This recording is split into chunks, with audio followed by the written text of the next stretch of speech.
Good everyone, all good in this video. Today we have a overview of the November 2020 sale and my acquisitions from the sale.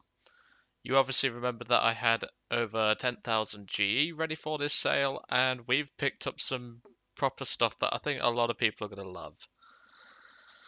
Obviously, we're going to be going through the nations individually and explaining the different vehicles, why I purchased them, etc., etc. Although most of the vehicles I'm not going to go into detail in because either I've mentioned before or I've done reviews on their vehicle counterparts.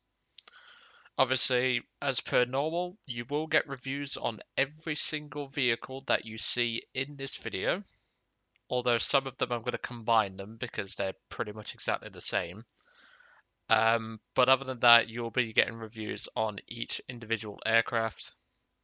Obviously, as I mentioned, I'll point out the ones that will be combined into the one video, if that makes sense. If you don't know what I mean, I'll explain it a little further on. So, starting out with the US key, well, some people call it the Kai, some people call it the key. I'm just going to call it the key. The Q61-1B. This is very commonly featured on Harry's channel for being both a good plane and given the fact that he has to have back surgery every time he flies it. But even so, this is certainly something that Harry's loved. I've always loved the Q61s, and having the US Premium is certainly one that I wanted to add to my collection. Because I've noticed a lot of people have been coming to the channel to try and find this aircraft, and obviously I didn't have it, and well, now I do. So expect a review on this aircraft eventually. Next up, we have the Elusion Island 0 / Akutan 0 / US 0. This aircraft's been eyed up for a long time. Obviously, I love the Chinese Zero, and this aircraft, it's a Zero. I love Zeros. They're just lovely little aircraft to fly, and I don't know what it is about Zeros, but I always seem to have good luck in them for the most part. A6M3s, A6M5s, A6M2s, and I'd really love to see the day when they add the A6M8, which was the final production Zero, but I don't think we're going to be seeing that anytime soon. But otherwise, this is exactly the same as the Chinese Zero, just you don't get the bomb wrecks. There's also a very interesting story behind this aircraft, which I would mention it, but I'll either save it for the review or Harry will put it in the comments down below for you. So there you go. Next up, the US BF109 F4, aka the 109 Burger Time. This has been, again, eyed up for a while because I love 109s. They're probably some of my most played fighters, to be brutally honest. Purely because I just love the way they fly. They climb to altitude really well, they have good guns, they have good versatility, and having one in the US tree could make the difference between kicking the Germans' ass and not kicking the Germans' ass. So I'm looking forward to flying this one, and I'm certainly looking forward to having some angry German pilots as they get their arse handed to them by their own aircraft. Next up, we're not moving on to Germany, because I have not acquired anything from Germany. We're moving on to Russia, and I know some people are going to laugh at this one, but I'm kind of expecting that already. The Russian PBY5A Catalina. Yep, this is probably going to be done as the double that I mentioned because I picked up the British Catalina as well because I had hardly any GE left, so I thought I might as well just pick these two up. Otherwise, it's just a Catalina and the tech tree. I'm likely considering doing the Catalina separate because they have different names and people might get confused. But I'll think about it. But there is definitely one that will be conjoined. So this one is sort of on the rocks, but I'm probably going to do the Catalina separate, but not the other aircraft that I'm going to bring up in a moment.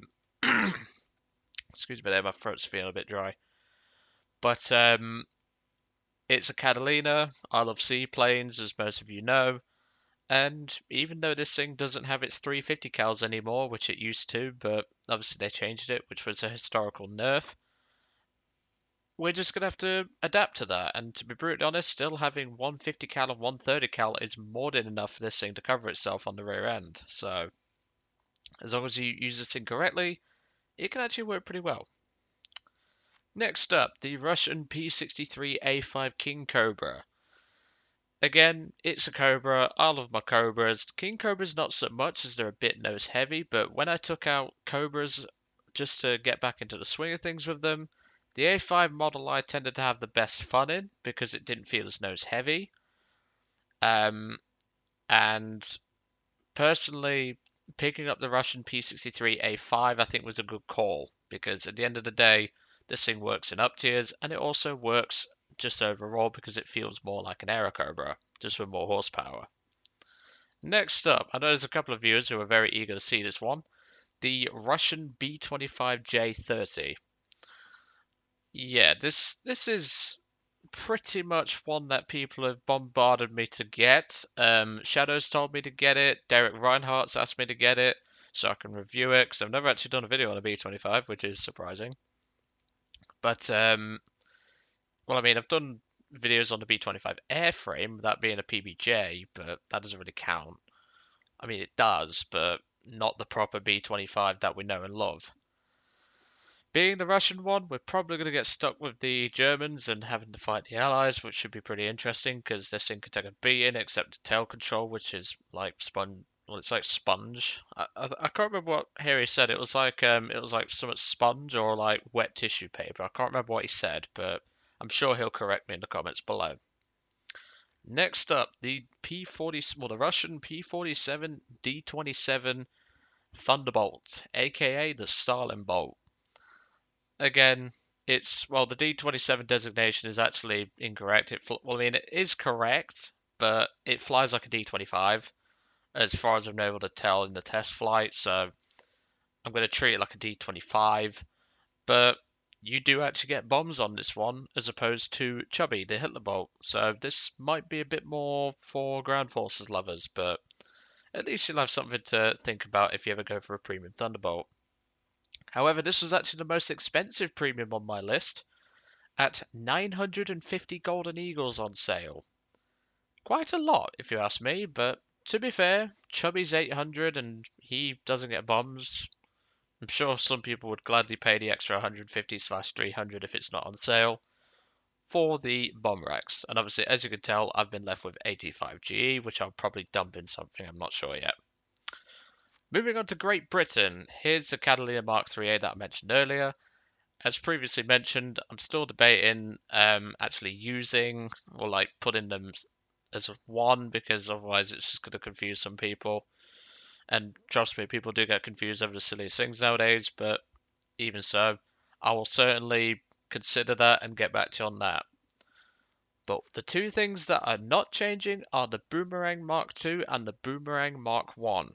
I paid just over, I think it's about 1100 GE for the pair, which to some, because obviously it's on sale, which to some people may seem like a lot, but they're both great little planes. Ever since flying them for that test flight, which I got on the Mark 1, I really fell in love with the boomerangs. They really had good, like, they just felt like a wildcat, and they had great guns. And having both of them just gave me the assurance that I'm going to have fun for a little bit longer with these planes. Now, sure, I could have put that G well better elsewhere, but it was either this or the Avenger Mark II. I think I know which one I'd rather take. Next up, the Boomerang Mark 1. You'd have seen me fly this on Harry's channel, and I absolutely fell in love with it.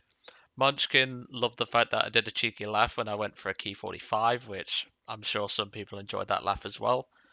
And to be brutally honest, it's a nice little aircraft, and I love the Mark 1, and I certainly love the Mark 2 as well.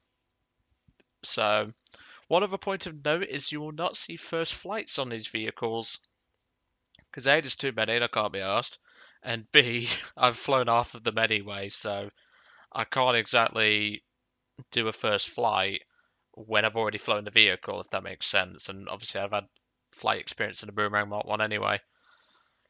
Next up, the Hellcat Mark II. This is simply a F6F Hellcat with a British skin and in the British tech tree. This is certainly a very nice aircraft. I hadn't actually flown a Hellcat as a fighter for many years, and I have to admit this thing surprised me with me getting an ace in my first flight, which quite a lot of people enjoyed. And, well, when I was in my squad, especially, they were like, damn, Joe's making this thing work. She's a little slow on the climb, but once you get her up there, she certainly kicks some ass.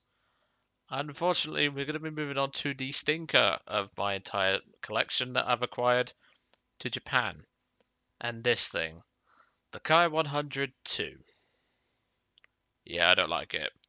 I finished the market distinction on this thing because it didn't take very long, and I have to admit this is probably one of the worst Japanese premiums I've ever owned, and I think it even takes the crown from Hajiri's A5M4, because at least the Hajiri's can turn. This thing can't, as you'll see in its review. But, God, blimey, this thing was not fun to play. But what was fun to play was the Key 96, and I know I've been switching from Key to Kai, etc. Just don't worry about it. Joe's just in one of those moods today. I just don't care, to be honest. But the Key 96 is, well, I've already got a good nickname for this thing, the Silver Angel, because this thing climbs like a homesick angel. This thing feels very much like Skyrocket with worse guns, which I can live with, to be brutally honest. But this thing is incredible. It's got similar handling to Skyrocket, climbs like Skyrocket, you just lose out on ammo count and firepower. I mean, to some people the cannons may work. They're 50-50 on my ping, but I'm really enjoying this aircraft so far. Next up, we have the A7M1 NK9H. This is the premium A7M1, and I hadn't actually flown an A7M1 for quite some time, and well, this thing has changed my mind on them. Let's put it that way. With it costing, well, in fact, no, this is actually the most expensive. Actually, it's not Starling Bolt. This is actually the most expensive.